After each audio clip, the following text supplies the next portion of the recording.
गेला त 4 दिन भ गेलै कहने रह जब आइ जाइ छियै काल्हि खुना चलि आयब हाँ नहि एखन तक तऽ नहीं एलै हँ गेलै तऽ आबि गेलियै यौ गेलियै सासुर मतलब मोन लागि गेल हाँ त अहाँ के कहलियै 2-4 दिन में चलि आयब कहलियै घर वाले के संगे आनब त की भ गेल हाँ त सब अहाँ के वजह से सब अहाँ के वजह से हमरा वजह से हाँ त अहाँ झगड़ा कलिए ना त हम नहीं रह एले हम झगड़ा केने रही हाँ नहीं त के माने अहीं के कहै छी मतलब एतऽ हम कहै छलियै जे हमर बौए के गलती है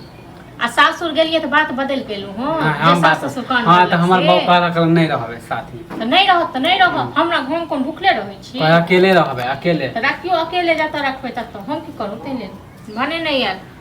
जे भने नहीं त अहाँ के त नीक भेल ना नीक भेल नीक किया नहीं त अहाँ के दुश्मन नहीं ना है त नीक किया नहीं है त अहाँ के बहुत छी अहाँ के करेज फाटैया बुझल न अलगे जे रह हां त हमर बौ कहलक अलग जब तक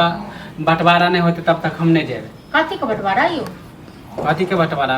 वो अपना एगो घर में वो अपने रहते झोपड़ी में नहीं रह कौन घर में रहता है ईटा वाला में कौन घर में एक घर में हम एते सामान अथी जे रखने छी एते दिन से हम छिए घर में हम के नहीं घर त दो ईटा वाला घर है त एगो ईटा खाली दोनों अहे आज बारबे एगो में सामान रखबे एगो में रहबे जा तो घरे में घर छै त रहबे न हां त एगो रूम में कहलक हम झोपड़ी वाला में नहीं रह हमरा ई बात पता छल बुझल न हमरा ई बात पता छल जे हमके घर वाली के परीक्षण क के जखने घर में अनबै न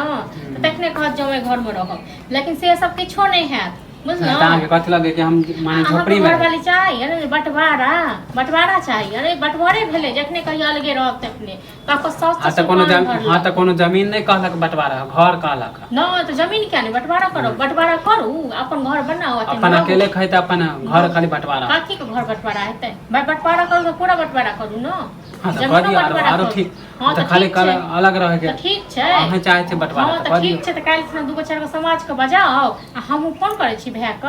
ए त बंटवारा क के घर बना के घर में राखबी ठीक छै न ए घर में नहीं रह देबो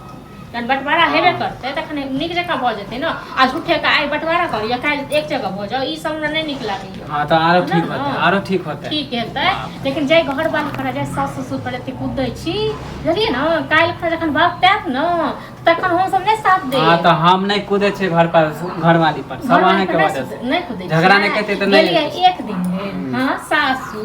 आ एलिए 4 रात बिता को त हां त माने कि अहाँ कथि लगे एक दिन में चल आइए एक दिन में नहीं हो सास ससुर त नून पढ़ा के खुआ देलक त हमरा के बियाह दे उनटलियो उ दूसरा आदमी के नहीं बना के खिया अहाँ क जखन सासुर से लो तखन से बियाह दे उनटलियो मतलब की सिखा देलक हां त बहस करेला नहीं लो हां त बंटवारा क दी हां त बंटवारा क देब न आ की कहलक सास ससुर जे भाज के भागा दे घर से छोटा पेट कथि ना हां त हम अपना हिस्सा में रहब कि अहाँ के एते ककरो बाप में दम नहीं छी बुझल न आ बंटवारा के बात करे छियै त जते खर्चा लगते दबै सबटा हां त ठीक है देबै हां त देबै ओ मनसा त मूर्ख छै ओ मनसा मूर्ख छले त दुआरे हमर भाई हमर हां त ठीक है हम जाय छौ हां त जाओ न 2-4 गो लोग के बजेने आब काल्हि लोग